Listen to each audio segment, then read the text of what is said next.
저희가 살아가는 인생에 대해서 여러 가지 정의가 내려지고 있습니다. 몇 가지만 소개를 하면은요, 인생은 나그네 길이다 하는 말이 있습니다. 유행가 가사에도 있는데요, 나그네처럼 왔다가 나그네처럼 가는 것이 인생이다 하는 거죠. 인생은 마라톤이다 하는 그런 말도 있습니다. 단번에 끝나는 것이 인생이 아니라 42.195km를 잘 나누어서 뛰어야 하는 그런 장거리 경주와도 같다 하는 그런 의미가 될 것입니다. 인생은 바람과도 같다, 이런 말도 있습니다. 바람처럼 왔다가 바람처럼 가는 것이 인생이다 하는 거죠. 그 외에도 인생에 대한 정의들이 참 많이 있습니다. 아마도 지금 함께 예배드리고 있는 분들도 나름대로 인생에 대한 정의를 내리고 그렇게 인생의 의미를 부여하면서 살아가고 있으리라는 생각이 듭니다. 우리가 살아가는 인생을 잘 들여다보고 그 인생을 어떻게 정의 내리면서 사는가 하는 것은 참 중요한 부분인 것 같습니다. 그렇게 해야 그 인생의 의미들을 다시 한번 생각해 보면서 또 진지하고 의미 있게 살 수 있기 때문에 그렇습니다. 제가 아직 인생을 논하기에는요, 좀 이른감이 있는 나이이긴 하지만 그래도 나름대로 한번 정의를 내려본다면 저는 인생을 무언가를 위해 준비하는 과정이다, 이렇게 정의하고 싶습니다. 인생이라는 것을 잘 들여다보면 무언가를 준비하는 과정의 연속이 아닌가 하는 생각이 들고요, 그 준비를 얼마나 잘 하느냐에 따라서 그 인생이 달라지는구나 하는 사실을 발견하기 때문에, 그래서 인생을 무언가를 위해 준비하는 과정이다, 이렇게 정의 내려보고 싶습니다. 인생은 무언가를 준비해 가는 과정의 연속입니다. 우리의 인생을 살펴보면은요, 크게 준비해야 되는 시기가 있는 것 같은데요, 크게 한 세 가지로 말씀드려 볼 수 있을 것 같습니다. 첫 번째 준비해야 될 시기가 언제냐면은요, 태어날 때입니다. 태어날 때. 우리가 태어나면서부터 많은 준비의 과정을 거치게 되는데요, 어머니 태 속에서 보내는 10개월의 그 과정은 어쩌면 세상에 나가기 위한 준비의 과정이다, 이렇게 볼 수도 있겠습니다. 물론 태 속에 있는 아이가 준비할 건 없죠. 준비할 수도 없고요. 그러나 사실 잘 보면은요, 그 아이가 태어나기 전에 부모님을 위시하여서 많은 가족들이, 많은 주변 사람들이 준비를 합니다. 그들이 태어나면 어떻게 할지 미리 준비를 하면서 그 아기를 맞을 준비를 한다 하는 거죠. 아이가 태어나기 전에 준비하는 건 참으로 중요합니다. 그래서 태교라든지 여러 가지를 통해서 많은 준비를 하게 되죠.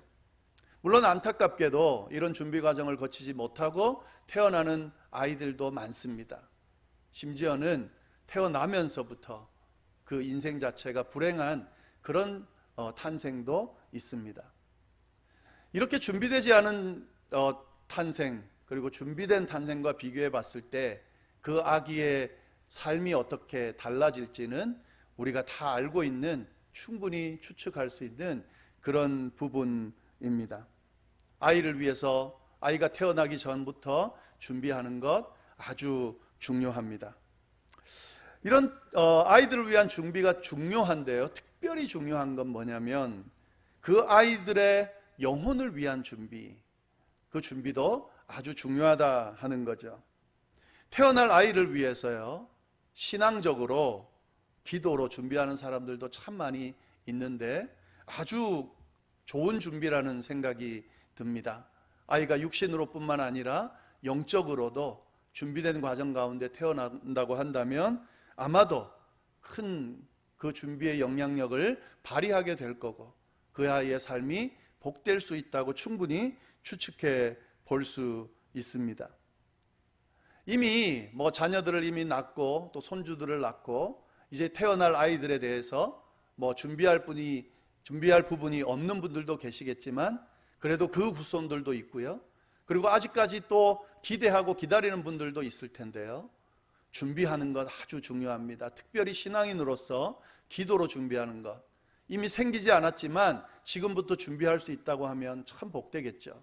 하나님 저에게 어떤 생명을 허락해 주신다면 그 생명이 하나님 안에서 복될 수 있도록 해 주십시오. 미리부터 기도하고 준비할 수 있다면 그 아이에겐 더할 수 없는 그런 준비가 되지 않을까 하는 생각이 듭니다. 여하튼 이 출생을 위해서 인생을 시작하면서 준비하는 건 너무 중요하다 하는 거고요. 두 번째 준비해야 될 시기가 뭐냐면 우리가 인생을 살아가는 데 필요한 그런 준비입니다. 우리가 살아가면서 하는 모든 준비가 그 안에 들어갈 거라는 생각이 드는데요.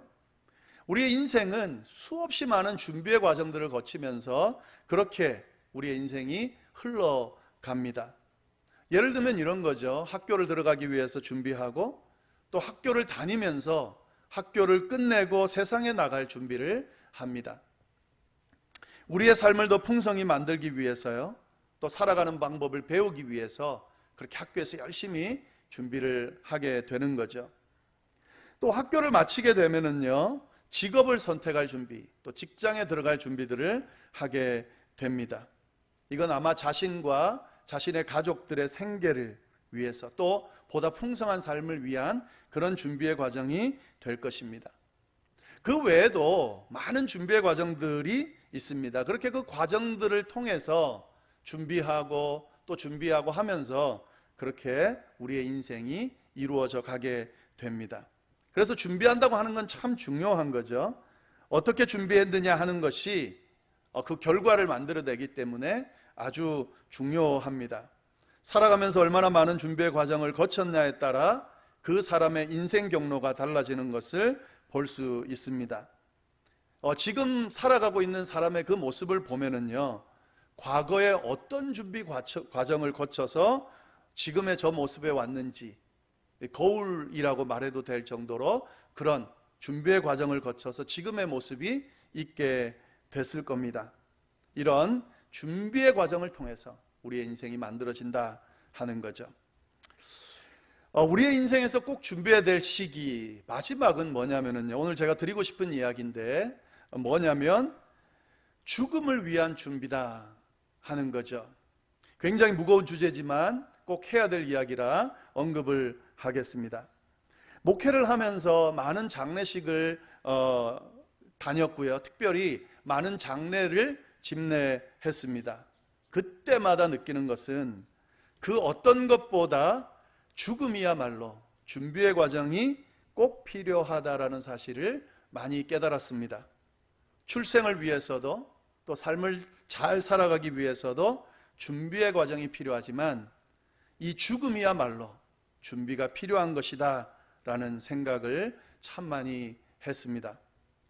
죽음을 위한 준비의 과정이 아주 중요합니다. 어떻게 태어나냐 이상으로 어떻게 죽을 것인가 하는 것 너무너무 중요하다 하는 거죠.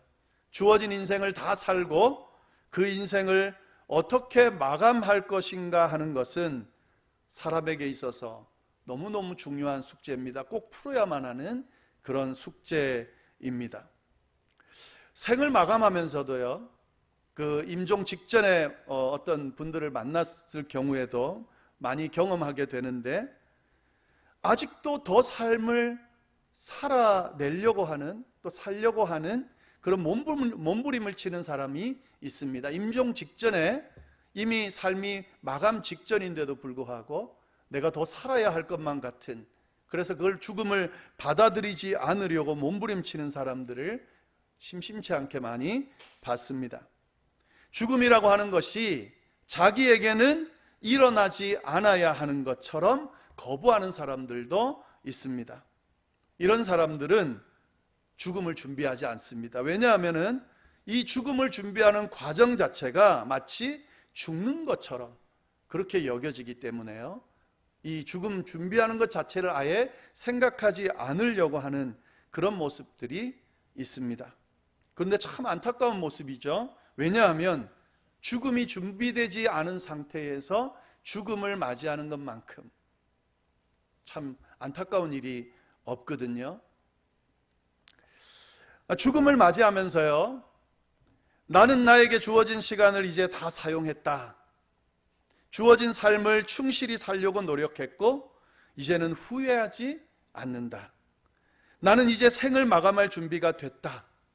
만약에 누군가 이렇게 고백하면서 죽음을 맞을 수 있는 사람이 있다면 그 사람은 참 행복한 사람이다 라는 생각을 해봅니다. 쉽지 않은 고백이지만 잘 찬찬히 생각해 보면 죽음 직전에도 죽음을 인정하지 않고 마치 더 살 수 있는 것처럼 몸부림치면서 괴로워하는 사람과 죽음을 인정하고 죽음을 미리 잘 준비해 오다가 죽음 직전에 지나온 삶을 돌아보면서 물론 아쉽지만 그럼에도 불구하고 내가 나에게 주어진 삶을 잘 마감했다. 그래서 내가 이제 죽음을 맞이한다. 이렇게 고백할 수 있는 사람과 둘 비교했을 때 어떤 사람이 더 보기 좋고 행복할까? 우리 충분히 판단할 수 있다 하는 거죠. 죽음을 준비하는 것 참 중요합니다. 예. 그러면 이제 죽음을 어떻게 준비하는 게 중요한가? 준비할 수 있는가 하는 부분을 우리가 생각해 볼 필요가 있거든요. 무조건 죽음을 준비한다, 그게 중요하다 하는 것으로 끝나면 좀 어려움이 있죠. 어떻게 준비하는가 하는 것도 아주 중요합니다. 그 중에 하나가 방금 말씀드린 것처럼요, 죽음을 잘 준비하는 방법 중에 하나가 죽음을 받아들이는 준비를 하는 것, 그것이다 하는 거죠. 나는 죽어야만 하는 존재구나라는 사실을 인정하는 거죠. 나는 죽음을 피할 수 없는 존재구나라고 하는 사실을 인정하는 겁니다. 나에게 주어진 시간을 다 사용하고 나면 죽음이 나에게 오는구나라는 사실을 힘들지만 받아들이기 쉽지 않지만 인정할 수 있을 때 그때 죽음을 잘 준비할 수 있다 하는 거죠. 그때 우리는 죽음으로부터 좀 더 자유할 수 있습니다. 그래야 우리가 움켜쥐려고 몸부림치는 것들을 놓을 수 있습니다. 우리가 가지려고 몸부림치는 욕심들을 버릴 수 있다 하는 거죠.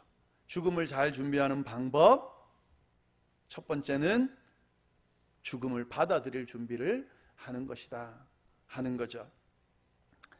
네, 이것이 죽음을 준비하는 방법이에요. 그런데 오늘 성경은 이런 죽음을 준비하는, 이 지금 말씀드린 죽음을 받아들이는 것보다 훨씬 더 큰 깨달음을 주고 있는데요, 오늘 이 말씀을 여러분과 함께 나누고 싶습니다. 죽음을 잘 준비하는 방법요, 오늘 본문 말씀 28절 29절 제가 한번 읽어 보겠습니다. 28절 29절 이렇게 되어 있습니다. 내가 그들에게 영생을 주노니 영원히 멸망하지 아니할 것이요 또 그들을 내 손에서 빼앗을 자가 없느니라. 그들을 주신 내 아버지는 만물보다 크심에 아무도 아버지 손에서 빼앗을 수 없느니라. 영생을 주신다 하는 거죠. 이 말씀을 잘 보면 죽음을 위한 준비, 아주 중요한 부분은 뭐냐면 영생을 위한 준비다, 이렇게 말씀드릴 수 있겠습니다. 새롭게 탄생할, 우리가 생명을 가지고 태어날 때처럼 또다시 새롭게 태어날 그 탄생을 준비하는 것이다 하는 거죠.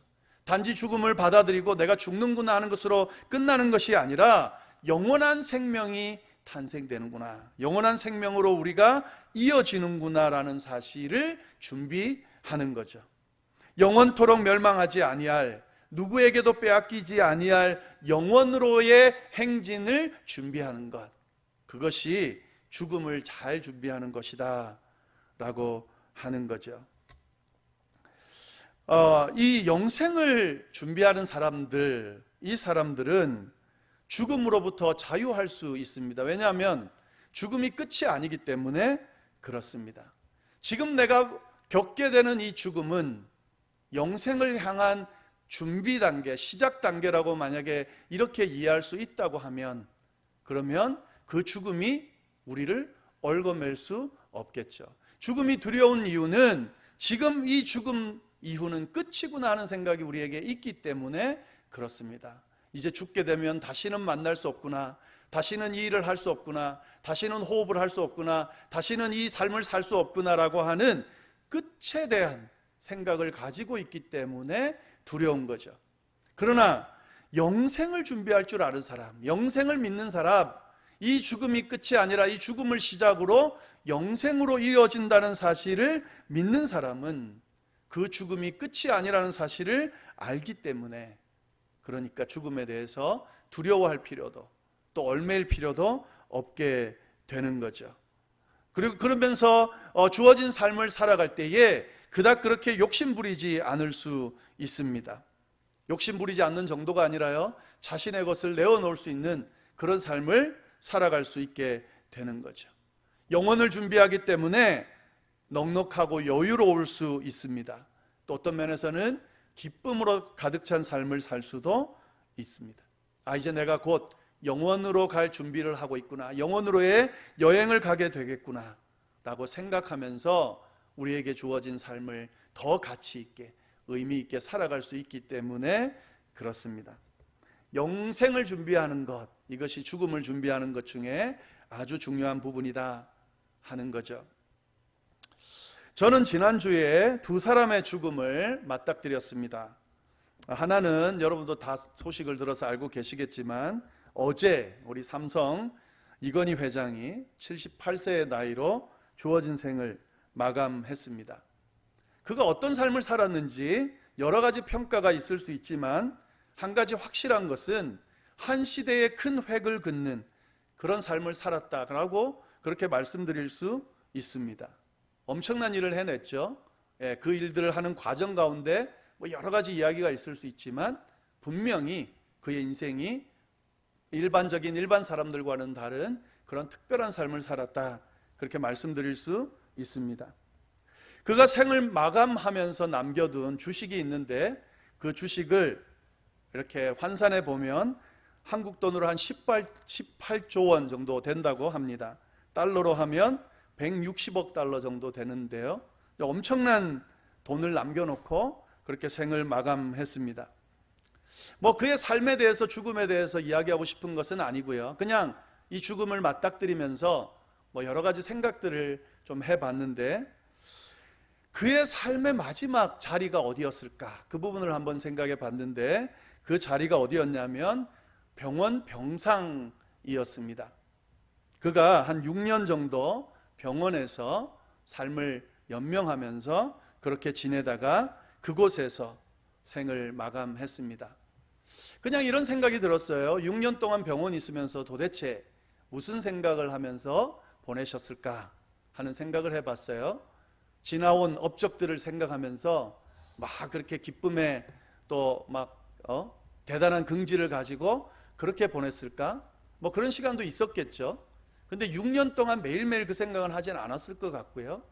어떤 생각을 했을까? 아마 남겨놓은 그 삼성이라고 하는 그 업적들을 어떻게 잘 이어갈 수 있을까 걱정도 했을 것 같고요.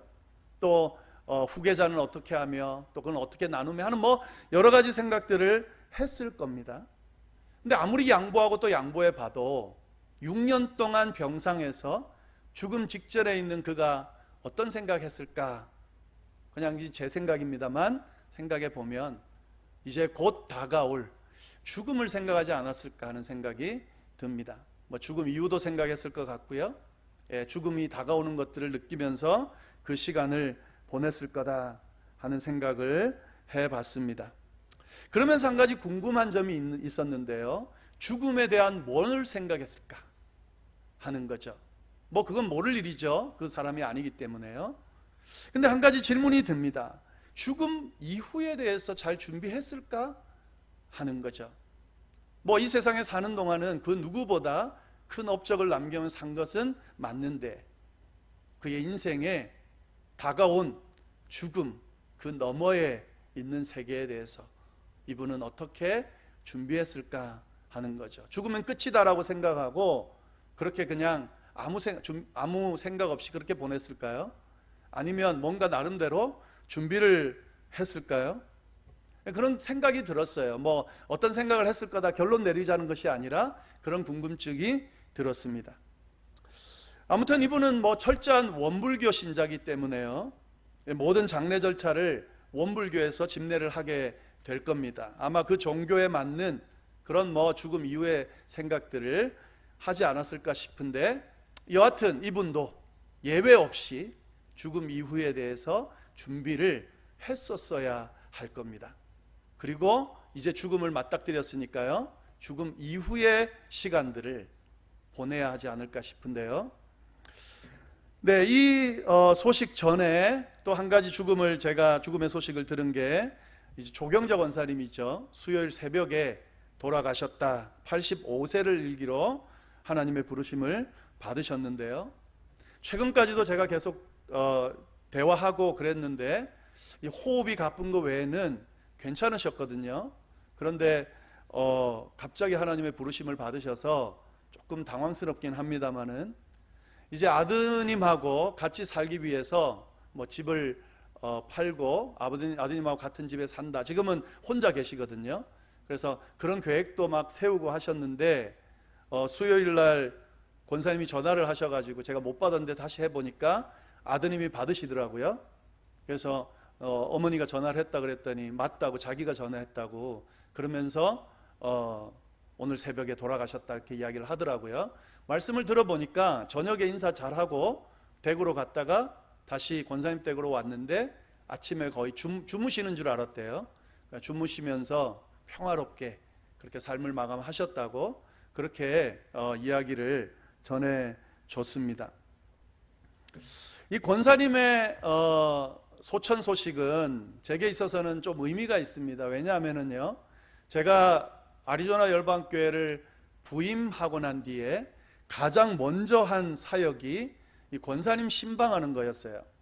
제가 부임하기 전에 우리 여기 계신 부목사님하고 통화를 하면서 이 권사님에 대해서 언급을 해주셨습니다.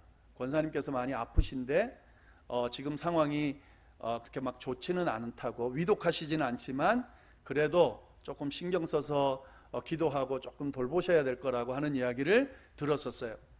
그리고 부임하자마자 우리 전도성 장로님께서 제일 먼저 좀 급하게 해주었으면 하는 것이 권사님 신방을 좀 가주었으면 하시더라고요. 그래서 제가 정말 부임한 지 정말 얼마 되지 않을 때요, 권사님 신방을 갔습니다.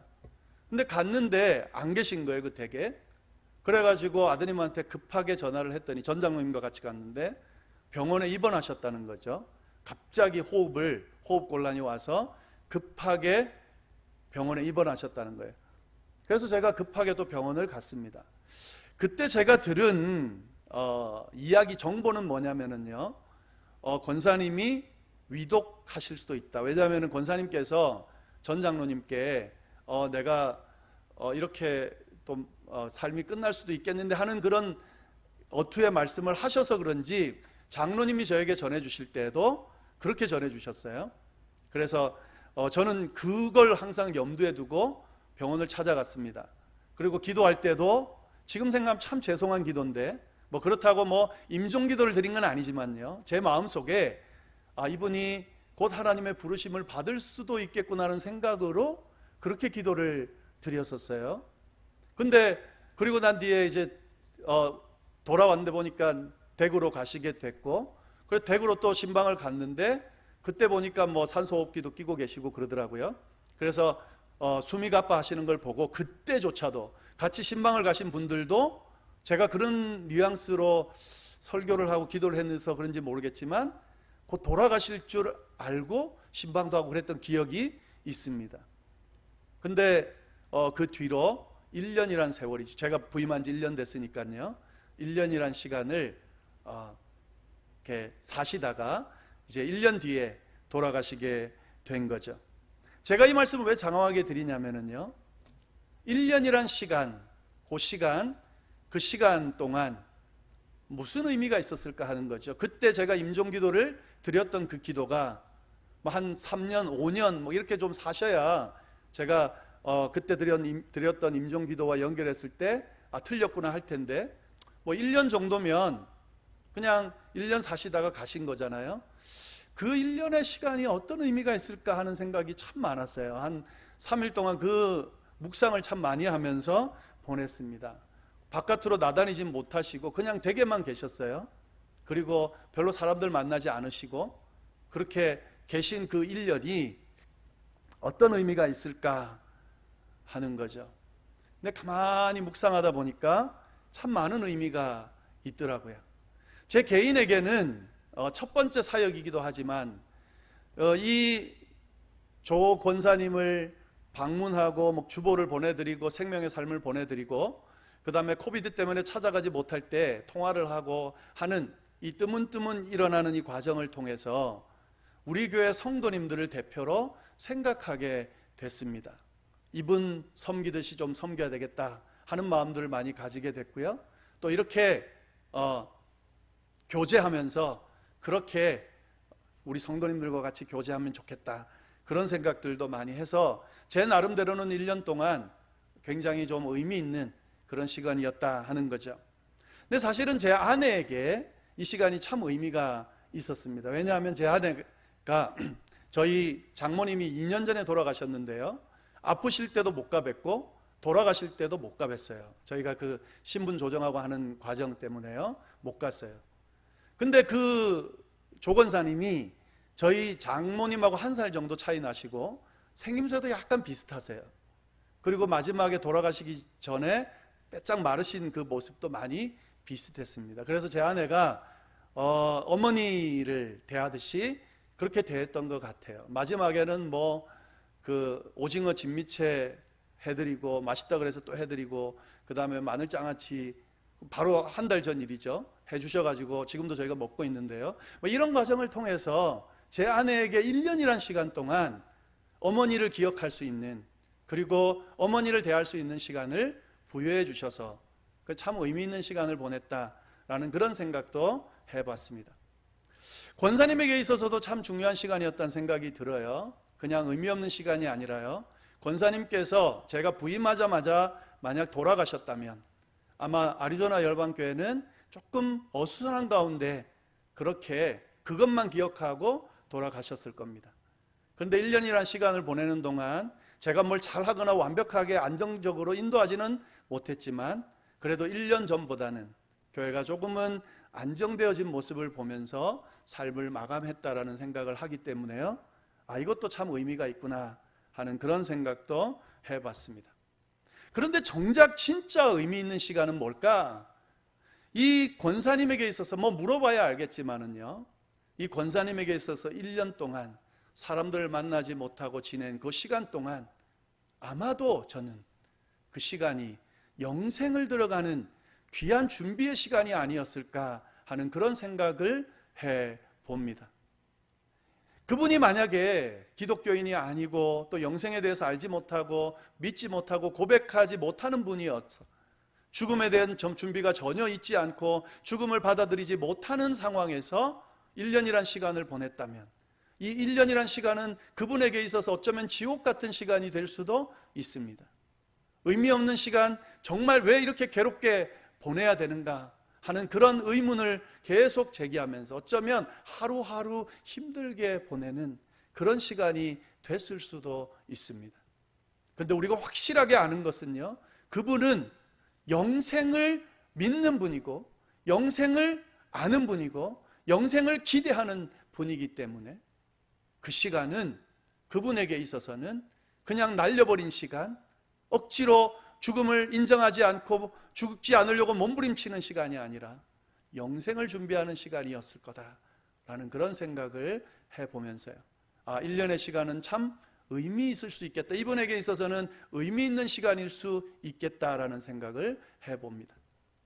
이건희 회장은 어떤 시간을 보냈는지 모르겠지만 확실한 것은 조경자 권사님은 이 1년의 시간, 병상에 계시는 이 시간 동안 영생을 들어가기 위한 기대와 준비의 과정을 거치면서 그 시간을 보냈을 거다 생각하니까 마음이 너무너무 편안한 거예요. 참 따뜻하고 은혜도 되고 그런 마음들이 들었습니다. 어떤 대화를 나눴을까요? 주님과 교회를 좀 지켜달라고 했을까요? 우리 자녀들을 지켜달라고 했을까요? 또 어떤 투정들을 부렸을까요? 제가 왜 이렇게 아픕니까? 라고 하면서 그렇게 투정을 부렸을까요? 모르겠지만 분명히 주님과 대화하면서 생의 마지막 그 순간에 병원이 아니라요, 그의 댁에서 잠자듯이 하나님의 부르심을 받고 그의 품에 안겼다라고 생각을 하니까, 이것이야말로 영생을 준비하고 기대하는 사람의 삶이구나 하는 그런 생각을 하게 됐습니다. 영생을 준비한다는 것은 참 중요합니다. 죽음 이후의 삶을 위해서뿐만 아니라요, 죽음 이전의 삶을 위해서도 아주 중요합니다. 리그 워렌 목사가 한 이야기를 좀 소개하려 합니다. 미국에서 가장 큰 교회 중에 하나인 세들백 교회를 인도하고 있는 목사님인데, 목적이 이끄는 삶이라고 하는 그런 베스트셀러 책을 쓴 분입니다. 그분이 이런 고백을 했습니다. 제가 한번 읽어드릴게요. 사람들이 삶의 목적이 무엇이냐고 저에게 묻곤 할 때에 저는 이렇게 대답합니다. 한마디로 인생의 목적은 영원을 준비하는 것입니다 라고 말이죠. 우리는 영원히 살도록 지음을 받았습니다. 하나님은 우리들이 하나님과 함께 있기를 원하십니다. 어느 날 저의 심장은 멈출 것이고 저의 육체는 끝나게 될 것입니다. 그러나 저 자신이 끝나는 것은 아닙니다. 저는 60년 또는 100년을 살지 모릅니다. 그러나 저는 수조년 또는 수백만 조년을 영원 안에서 살게 될 겁니다. 그러므로 이 땅에서의 삶은 영생을 위한 준비 운동이나 마지막 총연습에 불과한 것입니다. 하나님께서 우리들이 영원 안에서 영원하게 될 일을 지금 이 땅에서 연습하기를 원하십니다. 그렇습니다. 우리는 하나님에 의해, 하나님을 위해 만들어진 존재입니다. 여러분이 이 진리를 깨닫기 전까지는 여러분의 이 땅에서의 삶이 명쾌하게 깨달아지지 않을 것입니다. 굉장히 의미 있는 이야기를 한 것 같은데요. 사랑하는 성도 여러분, 우리는 예수님을 믿고 구원받은 그런 사람들이고요, 영생을 부여받은 그런 사람들입니다. 죽음 이후의 삶을 보장받은 사람들이다 하는 거죠. 그래서 우리는 우리의 지금 살아가는 이 삶은 우리가 부여받은 영생을 준비하면서 살아가는 삶이 돼야 할 것입니다. 새롭게 시작할 그 날을 기대하면서, 주님을 만날 그 날을 기대하면서 두려운 마음으로, 그러나 기대감을 가지고 오늘 하루 주어진 삶을 살아가는 겁니다. 육신적인 출생을 위해서도 그렇게 많은 준비를 우리가 하는데, 영원한 삶을 위해서 어떤 준비를 하는가 질문해 보아야 합니다.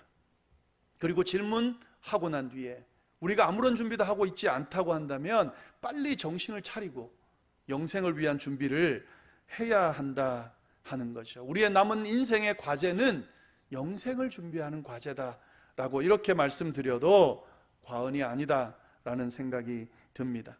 하나님과 깊은 교제를 나누면서 죽음 이후에 우리에게 다가올 영생에 대한 기대감을 가지고 오늘 나에게 주어진 삶을 귀하게 여기면서 너무 여기서 움켜쥐고 뭘 얻어내려고 몸부림치고 다투고 싸우고 이렇게 할 것이 아니라 영생을 기대하는 사람처럼 그렇게 하루하루 소중하고 의미 있게 살아갈 수 있을 때, 그때 우리가 영생을 준비하는 사람으로서 맞는 삶을 살아갈 수 있을 거다 하는 거죠. 우리에게 주어진 이 영생이 우리 앞에 곧 펼쳐질 것입니다. 그걸 믿기 때문에 성도입니다. 그 믿음을 붙들고 영생을 바라보면서 오늘 하루하루 우리에게 주어진 삶을 멋지게 살아가는 우리 모두가 될 수 있기를 간절히 바랍니다. 기도하겠습니다. 하나님 아버지, 오늘 또 귀한 말씀을 통하여 하나님의 음성을 들을 수 있도록 인도하여 주시니 감사합니다. 하나님, 우리의 삶을 위해 많은 준비들을 하고 그 준비의 과정들을 거치면서 우리의 삶을 살아갑니다. 그런데 하나님, 죽음 이후의 삶이 우리에게 분명히 올 텐데도 전혀 준비하지 않는 우리의 모습들이 때론 있습니다. 하나님 아버지, 우리를 깨닫게 하여 주시니 감사합니다. 하나님, 죽음 이후의 삶, 영원한 삶을 바라보면서 오늘 하루하루를 소중하게 살아가는 저희가 될 수 있도록 주여 인도하여 주옵소서. 하루하루 다가오는 그 죽음의 순간들이 두려움의 순간들이 아니라 영원으로 향하는 그런 기대의 순간들이 될 수 있도록 인도하여 주십시오. 영혼을 살 사람처럼 오늘 하루를 살아갈 수 있도록 주여 인도하여 주옵소서. 마치 하루를 살고 끝내는 것처럼 그렇게 두려움도 없이 교만한 모습으로 막 사는 저희가 아니게 하여 주시고, 하루하루 소중하게 영혼으로 이어질 날을 기대하면서 그렇게 살고 대하고 사람들 만나고 교제하고 이렇게 살아가는 저희가 될 수 있도록 주여 인도하여 주옵소서. 함께하여 주시기를 간절히 바라고 살아계신 예수님의 이름으로 기도드립니다. 아멘.